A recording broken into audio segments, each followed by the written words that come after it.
रिया भक्ति पवित्र कहानियाँ।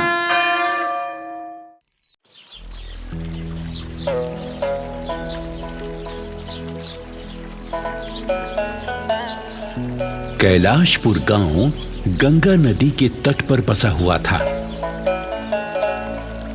कैलाशपुर गांव में धनीराम नाम का एक साहूकार अपनी पत्नी, बेटे और अपनी बेटी पूजा के साथ अपने शानदार घर में रहा करता था।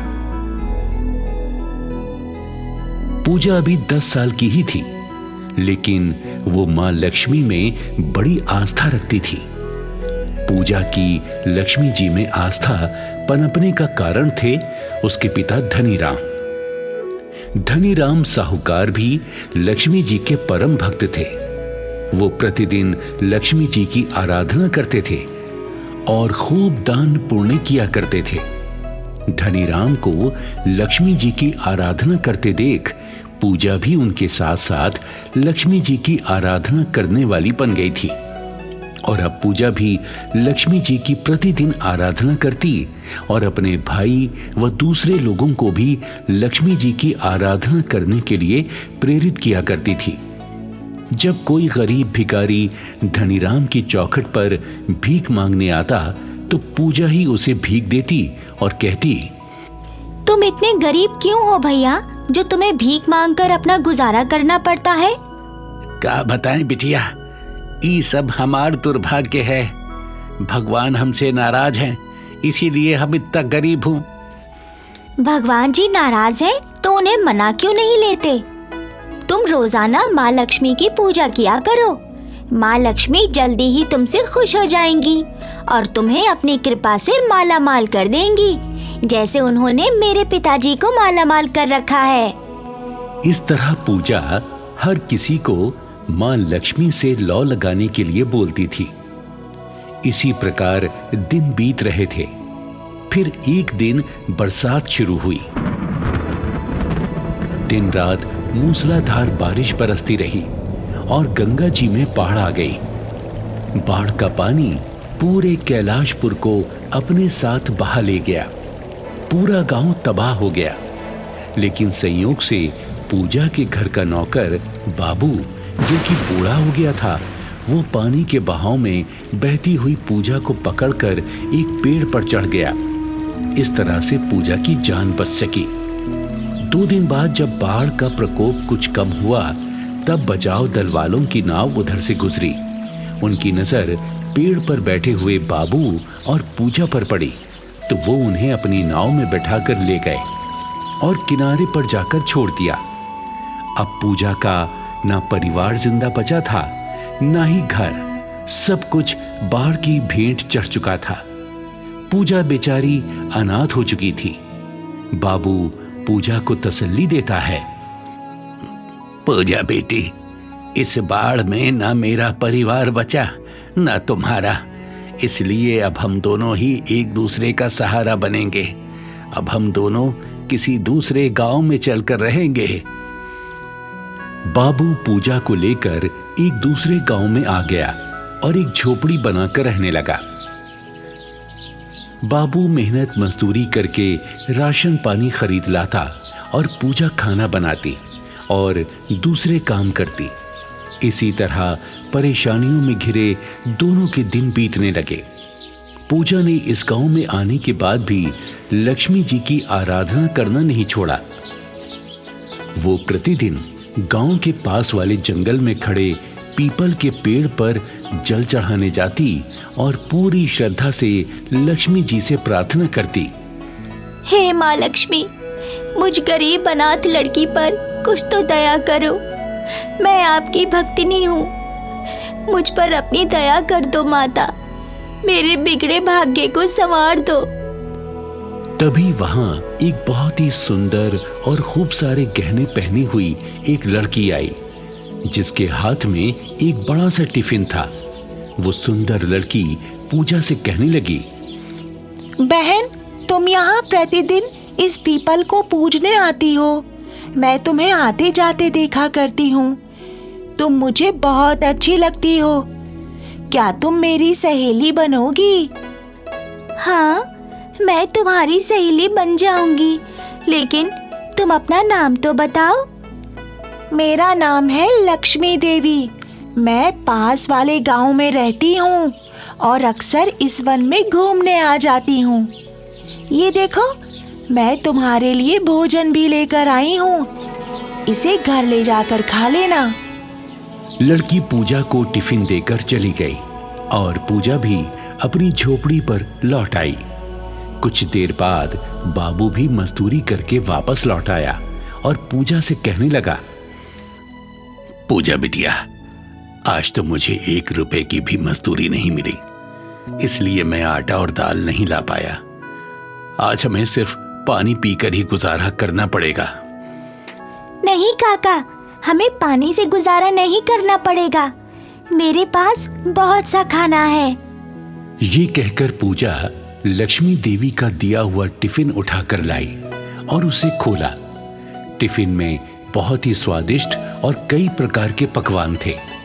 पूजा और बाबू ने मिलकर पकवान खाए। अरे वाह बिटिया, ये पकवान तुझे किसने दिए? मैंने अपने जीवन में इतने स्वादिष्ट पकवान पहले कभी नहीं खाए। काका, आज मेरी एक सहेली बनी है। उसका नाम है लक्ष्मी देवी। उसी ने मुझे ये पकवान दिए हैं।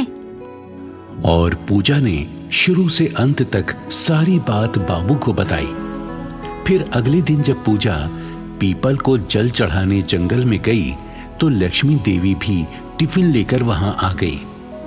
दोनों सहेलियों ने एक साथ बैठकर अपने सुख दुख की बातें की और फिर अपने अपने घर की तरफ लौट गई।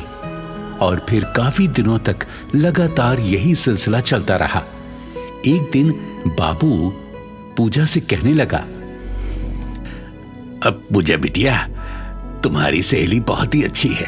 वो कितने समय से तुम्हें रोज पकवान खाने के लिए दे रही है। ऐसा करो, तुम भी उसे अपने घर खाना खाने के लिए बुला कर लाओ। लेकिन काका, हम उसके लिए पकवान कैसे बनाएंगे? हम तो खुद रूखी सूखी खाकर गुजारा करते हैं। अरे बिटिया, जो सच्चे दोस्त होते हैं ना, वो अपने दोस्तों की सूखी रोटी भी खुशी से खा लेते हैं। ठीक है काका, मैं कल अपनी सहेली को अपने साथ ही लेकर आऊंगी। फिर रात हो गई। पूजा और बाबू सो गए। सुबह होने पर पूजा ने दाल भात और हरी मिर्ची की चटनी बनाकर तैयार की। उसके बाद पीपल को जल अर्पित करने के लिए जंगल में चली गई और पीपल को जल अर्पित करके पूजा करने लगी। तभी वहां लक्ष्मी बाई आई और कहने लगी, पूजा, आज तुमने आने में काफी देर लगाई। कहाँ रह गई थी तुम? आज मैंने अपने घर पर तुम्हारे लिए खाना बनाया था, इसीलिए थोड़ी देर हो गई आने में।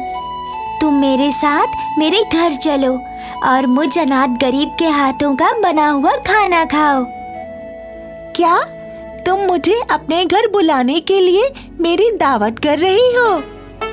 हाँ, तुम मेरी प्रिय सहेली हो और रोज मेरे लिए तुम पकवान भी तो लाती हो ना, इसलिए मेरा भी फर्ज बनता है कि मैं भी तुम्हें भोजन कराऊं। अरे मेरी सहेली, मैं तो कब से तेरे घर आना चाहती थी, पर तू मुझे आने का न्योता ही नहीं दे रही थी। आज तूने न्योता दिया है तो फिर चलती हूँ तेरे घर। लक्ष्मी बाई पूजा के साथ चल पड़ी और पूजा की झोपड़ी में आ गई। पूजा ने बड़े प्रेम से लक्ष्मी बाई का आदर सत्कार किया और खाने के लिए दाल भात व चटनी परोसी।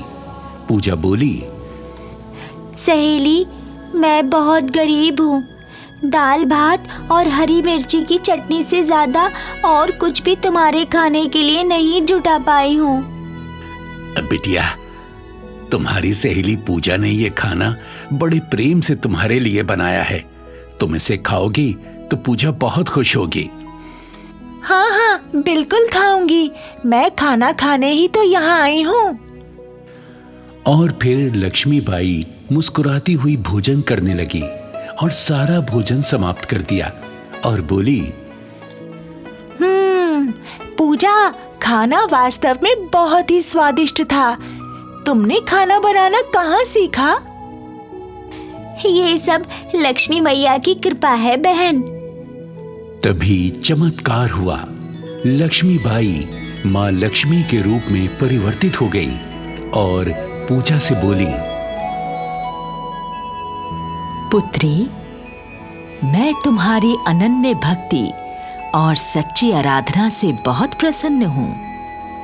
लक्ष्मीबाई के रूप में मैं तुम्हारी सहेली बनकर तुम्हारी परीक्षा ले रही थी और तुम अपनी परीक्षा में 100% सफल हो गई हो। हे माता, आप मेरे घर पधारी और मैं आपको पहचान भी न सकी, ना ही आपको अच्छा भोजन करा सकी। मेरी इस भूल को क्षमा करना मैया। तुम्हारा सच्चा प्रेम और मेरे प्रति आस्था के साथ ये रूखा सूखा भोजन करके भी मुझे हार्दिक प्रसन्नता हुई है पुत्री। मैं तुम्हें आशीर्वाद देती हूँ। आज के बाद तुम्हारे घर में धन और अन्न की कभी कोई कमी नहीं रहेगी और मेरी कृपा सदा तुम पर बनी रहेगी। सदा सुखी रहो। आशीर्वाद देकर लक्ष्मी माता अंतर्ध्यान हो जाती हैं और अपने साथ लाया हुआ टिफिन वहीं छोड़ जाती हैं। पूजा टिफिन खोलकर देखती है। टिफिन में हीरे मोती भरे हुए थे। पूजा और बाबू हीरे मोती देखकर बहुत खुश हुए और उस दिन के बाद से पूजा और बाबू का जीवन फिर से खुशहाल हो गया। पूजा ने एक बड़ा सा घर बनवाया और आराम से अपने घर में रहने लगी।